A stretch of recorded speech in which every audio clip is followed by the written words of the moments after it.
আসসালামু আলাইকুম। সবাইকে স্বাগত জানাচ্ছি আমার দেশ আজকের বিশ্বে। সঙ্গে আছি তাহমিনা তাসির। শুরুতেই জানিয়ে দিচ্ছি সংবাদ শিরোনাম। যুক্তরাষ্ট্র থেকে আরও অর্ধশত যুদ্ধবিমান কিনছে ইসরায়েল। মধ্যপ্রাচ্যে 8.5 বিলিয়নের অস্ত্র বিক্রি করছে যুক্তরাষ্ট্র। ইসরায়েলি বাহিনীর ঘুম হারাম করছে হিজবুল্লাহর ফাইবার অপটিক ড্রোন। মধ্যপ্রাচ্যে অস্বাভাবিক বেড়েছে যুক্তরাষ্ট্রের সামরিক উড়োজাহাজের তৎপরতা। ইরান দুর্ব্যবহার করলে আবারও হামলা করব, ট্রাম্পের হুমকি। ট্রাম্পের সময় শেষ হয়ে আসছে, আইআরজিসির কড়া বার্তা। হরমুজ প্রণালীকে মার্কিন বাহিনীর কবরস্থান বানানোর হুমকি ইরানের। লেবাননে যুদ্ধের আড়ালে লুটপাট করছে ইসরায়েলি সেনারা। এবার পুরো খবর। ইসরায়েল সাম্প্রতিক ইরান যুদ্ধ থেকে পাওয়া শিক্ষা বিবেচনায় নিয়ে যুক্তরাষ্ট্রের কাছ থেকে আরও 2 স্কোয়াড্রন F-35I এবং F-15I এ যুদ্ধবিমান কিনছে। দখলদার দেশটির প্রতিরক্ষা মন্ত্রণালয় এ ঘোষণা দিয়েছে। উভয় ধরনের বিমান আনুমানিক 25টি করে মোট 50টি কেনা হতে পারে। ইসরায়েলি সংবাদ মাধ্যম টাইমস অফ ইসরায়েলের প্রতিবেদন থেকে এই তথ্য জানা গেছে। গত সপ্তাহের শেষ দিকে ইসরায়েলের জ্যেষ্ঠ মন্ত্রীদের নিয়ে গঠিত একটি প্রতিরক্ষা ক্রয় কমিটি মার্কিন কোম্পানি লকহিড মার্টিন থেকে চতুর্থ F-35I স্কোয়াড্রন এবং বোয়িং থেকে দ্বিতীয় F-15I স্কোয়াড্রন কেনার চুক্তির পক্ষে মত প্রকাশ করে। তার সাপেক্ষে প্রতিরক্ষা মন্ত্রণালয়ের এই ক্রয় সংক্রান্ত পরিকল্পনাও অনুমোদন দেয় কমিটি। মন্ত্রণালয়ের এক বিবৃতিতে বলা হয়েছে, এসব চুক্তির মূল্য কয়েক বিলিয়ন সেকেল। ইরানকে ঘিরে যুক্তরাষ্ট্র ইসরায়েল যুদ্ধ চলাকালে মধ্যপ্রাচ্যের মিত্র দেশগুলোর কাছে $8.6 বিলিয়ন অস্ত্র বিক্রির অনুমোদন দিয়েছে যুক্তরাষ্ট্র। জরুরি পরিস্থিতির কথা উল্লেখ করে কংগ্রেসের পূর্বানুমোদন ছাড়াই দ্রুত এই অস্ত্র হস্তান্তরের প্রক্রিয়া সম্পন্ন করার সিদ্ধান্ত নিয়েছেন মার্কিন পররাষ্ট্রমন্ত্রী মার্কো রুবিও। ইসরায়েল, কাতার, কুয়েত এবং সংযুক্ত আরব আমিরাতে এসব অস্ত্র বিক্রি করতে যাচ্ছে দেশটি। বিক্রির মধ্যে রয়েছে ইসরায়েলের জন্য $992 মিলিয়ন উন্নত প্রিসিশন কিল ওয়েপেন সিস্টেম ও সংশ্লিষ্ট সরঞ্জাম এবং কুয়েতের জন্য $2.5 বিলিয়ন ব্যাটল কমান্ড সিস্টেম। কাতারকে প্রায় $5 বিলিয়ন APKWS কেনা এবং তাদের প্যাট্রিয়ট আকাশ ও ক্ষেপণাস্ত্র প্রতিরক্ষা ব্যবস্থা পুনরায় মজুত করার অনুমোদন দেওয়া হয়েছে। একই সঙ্গে সংযুক্ত আরব আমিরাতকে $148 মিলিয়ন APKWS কেনার ছাড়পত্র দেওয়া হয়েছে। হিজবুল্লাহর ব্যবহৃত নতুন প্রযুক্তির ফাইবার অপটিক ড্রোনগুলো ইসরায়েলি বাহিনীর ঘুম হারাম করে দিচ্ছে। তাদের বিরুদ্ধে হামলায় দারুণ কার্যকর ও বিপজ্জনক হয়ে উঠেছে এগুলো।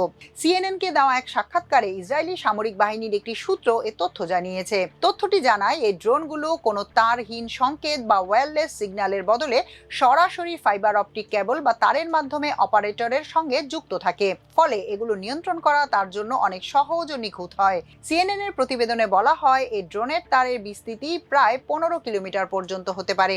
এতে ড্রোন চালকরা নিরাপদ দূরত্ব থেকেই হামলা পরিচালনা করতে পারছেন। অন্য একটি সূত্রের বরাতে সিএনএন জানায়, হিজবুল্লাহ এই ড্রোনগুলোতে শক্তিশালী বিস্ফোরক যুক্ত করছে। ইসরায়েলি কর্মকর্তারা জানিয়েছেন, ড্রোনের এই নতুন হুমকি মোকাবেলায় তারা কার্যকর পথ খুঁজছেন। মধ্যপ্রাচ্যের আকাশসীমায় যুক্তরাষ্ট্রের সামরিক উড়োজাহাজ চলাচলের সংখ্যা উল্লেখযোগ্যভাবে বেড়েছে। এসব উড়োজাহাজের বড় অংশই মূলত পরিবহন ও আকাশে জ্বালানি সরবরাহকারী উড়োজাহাজ। উড়োজাহাজ চলাচল পর্যবেক্ষক ও ওয়েবসাইট ফাইটার রাডার 24 বলেছে, গতকাল শনিবার ইউরোপ থেকে মধ্যপ্রাচ্যের দেশগুলোর দিকে যুক্তরাষ্ট্রের অস্বাভাবিক সংখ্যক সামরিক উড়োজাহাজ উড়ে যেতে দেখা গেছে।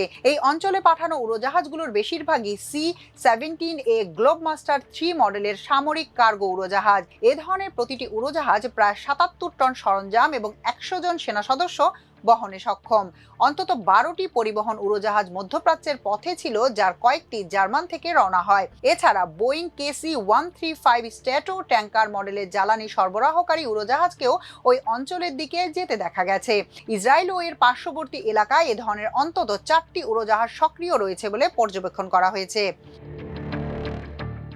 মার্কিন প্রেসিডেন্ট ডোনাল্ড ট্রাম্প হুমকি দিয়ে বলেছেন, ইরান যদি কোনো অসদাচরণ করে তাহলে দেশটির উপর আবারও সামরিক হামলা চালানো হতে পারে। ফ্লোরিডার ওয়েস্ট পাম বিচে সাংবাদিকদের সঙ্গে কথা বলার সময় তিনি এই মন্তব্য করেন। ট্রাম্প জানান, ইরানের সঙ্গে সম্ভাব্য একটি চুক্তির রূপরেখা তাকে জানানো হয়েছে। তিনি এখন এর চূড়ান্ত লিখিত খসড়ার অপেক্ষায় আছেন। পুনরায় হামলার সম্ভাবনা নিয়ে প্রশ্ন করা হলে সরাসরি উত্তর না দিয়ে তিনি বলেন, ইরান এখনো তাদের কাজের জন্য যথেষ্ট মূল্য দেয়নি, তবে তারা যদি আবার কোনো নেতিবাচক পদক্ষেপ নেয় তাহলে অবশ্যই হামলার সম্ভাবনা আছে। ইরানের ইসলামী বিপ্লবী গার্ড বাহিনী IRGCর গোয়েন্দা শাখার এক বিবৃতিতে বলা হয়েছে, যুক্তরাষ্ট্রের সিদ্ধান্ত নেওয়ার সুযোগ সংকুচিত হয়ে এসেছে। ইরানের বিপ্লবী গার্ড বাহিনীর গোয়েন্দা শাখা বলেছে, দেশের বন্দরগুলোতে মার্কিন সামরিক অবরোধ শেষ করার জন্য তেহরান একটি সময়সীমা বেঁধে দিয়েছে। এছাড়া ওয়াশিংটনের বিরুদ্ধে চীন, রাশিয়া এবং ইউরোপের অবস্থানের পরিবর্তন লক্ষ্য করা যাচ্ছে। এক্সে দেওয়া পোস্টে তারা বলেছে, এর একটি ব্যাখ্যা হতে পারে ট্রাম্পকে হয় অসম্ভব সামরিক অভিযান অথবা ইসলামী প্রজাতন্ত্র ইরানের সঙ্গে বাজে চুক্তির মধ্যে যে কোনো একটি বেছে নিতে হবে। যুক্তরাষ্ট্রের সিদ্ধান্ত নেওয়ার সুযোগ সংকুচিত হয়ে গেছে।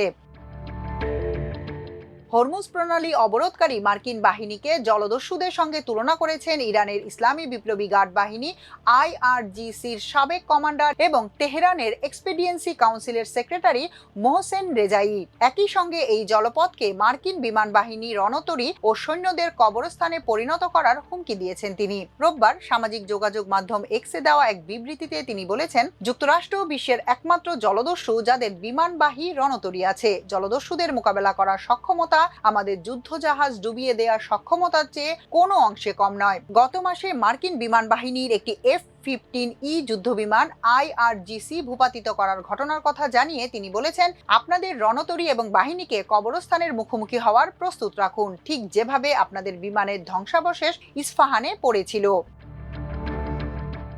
দক্ষিণ লেবাননে যুদ্ধরত ইসরায়েলি সেনাদের বিরুদ্ধে সাধারণ মানুষের ঘরবাড়ি ও দোকানপাটে ব্যাপক লুটপাটের অভিযোগ উঠেছে। শীর্ষ সামরিক কমান্ডারদের কড়া হুঁশিয়ারি সত্ত্বেও সেনাদের এই অনৈতিক কর্মকাণ্ড ঠেকাতে হিমশিম খাচ্ছে ইসরায়েলি সামরিক বাহিনী।